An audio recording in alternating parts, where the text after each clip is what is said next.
안녕하세요. 잇 바이블입니다. 오늘 우리 함께 나눌 주님 말씀은 창세기 15장 8절에서 21절까지의 말씀입니다. 함께 말씀을 읽겠습니다. 아브람이 여쭈었다. 주 나의 하나님, 우리가 그 땅을 차지하게 될 것을 제가 어떻게 알 수 있습니까? 주님께서 말씀하셨다. 나에게 3년 된 암송아지 한 마리와 3년 된 암염소 한 마리와 3년 된 순양 한 마리와 산비둘기 한 마리와 집비둘기 한 마리씩을 가지고 오너라. 아브라함이 이 모든 희생제물을 주님께 가지고 가서 몸통 가운데를 쪼개어 서로 마주보게 차려놓았다. 그러나 비둘기는 반으로 쪼개지 않았다. 솔개들이 희생제물의 위에 내려왔으나 아브라함이 쫓아버렸다. 해가 질 무렵에 아브라함이 깊이 잠든 가운데 깊은 어둠과 공포가 그를 짓눌렀다. 주님께서 아브라함에게 말씀하셨다. 너는 똑똑히 알고 있거라. 너의 자손이 다른 나라에서 나그네 살이를 하다가 마침내 종이 되어서 400년 동안 괴로움을 받을 것이다. 그러나 너의 자손을 종살이하게 한 그 나라를 내가 반드시 벌할 것이며 그 다음에 너의 자손이 재물을 많이 가지고 나올 것이다. 그러나 너는 오래오래 살다가 고이 잠들어 묻힐 것이다. 너의 자손은 4대째가 되어서야 이 땅으로 돌아올 것이다. 아모리 사람들의 죄가 아직 벌을 받을 만큼 이르지는 않았기 때문이다. 해가 지고 어둠이 짙게 깔리니 연기나는 화덕과 타오르는 횃불이 갑자기 나타나서 쪼개놓은 희생제물 사이로 지나갔다. 바로 그날 주님께서 아브라함과 언약을 세우시고 말씀하셨다. 내가 이 땅을 이집트 강에서 큰 강 유프라테스에 이르기까지를 너의 자손에게 준다.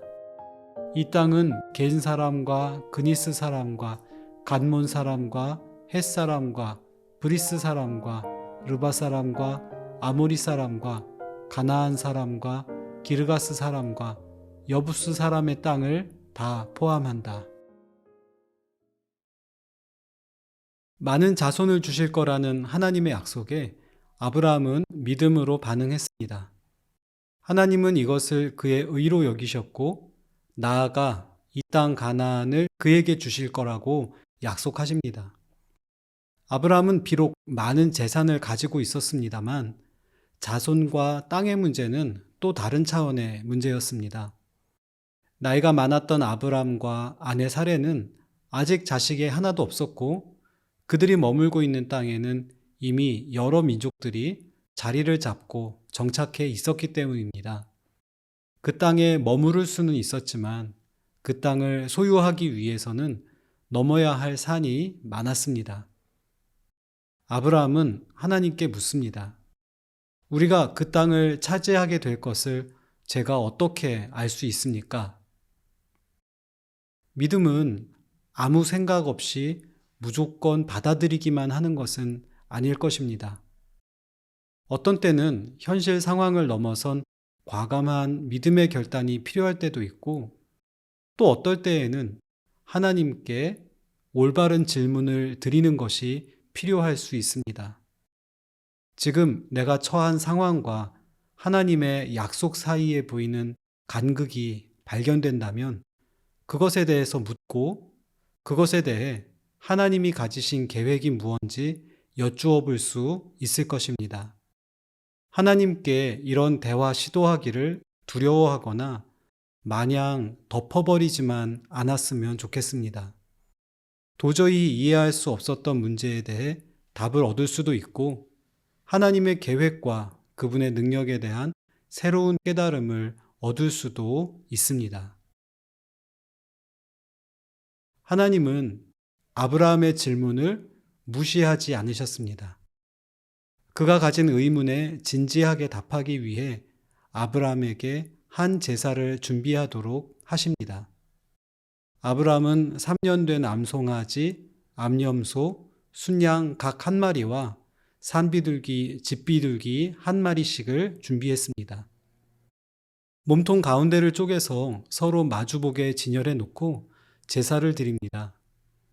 제사는 해가 질 때까지 계속되었고 어두워지자 하나님은 아브라함에게 말씀하셨습니다. 첫 번째로 하나님은 자손의 형성에 관해 말씀하십니다. 그의 자손은 다른 나라에서 400년간 나그네와 종살이를 할 것이지만 하나님의 주권적인 인도 아래 번성한 민족의 형태로 이곳으로 돌아와 다시 정착할 것입니다. 모세 시대의 출애굽과 가나안 정복의 구체적인 역사가 여기에서 처음으로 예고됩니다. 그리고 둘째로 하나님은 땅에 대한 구체적인 계획도 밝히십니다.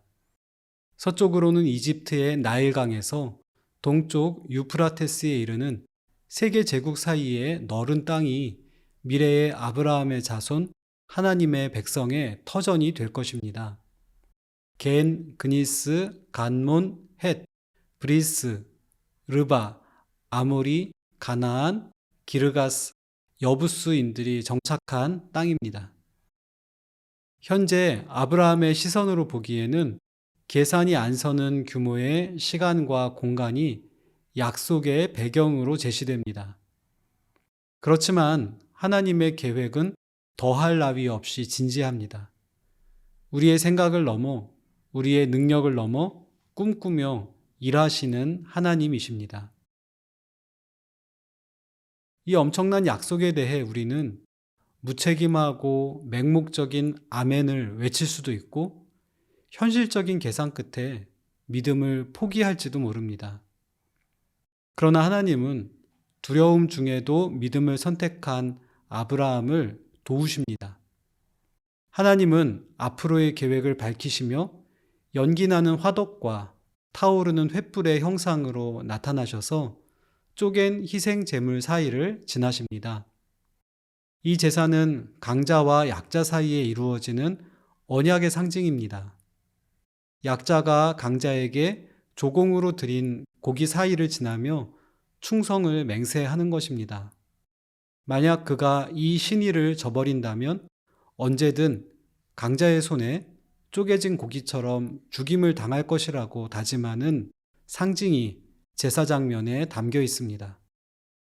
다시 이 제사의 장면으로 돌아가 볼까요?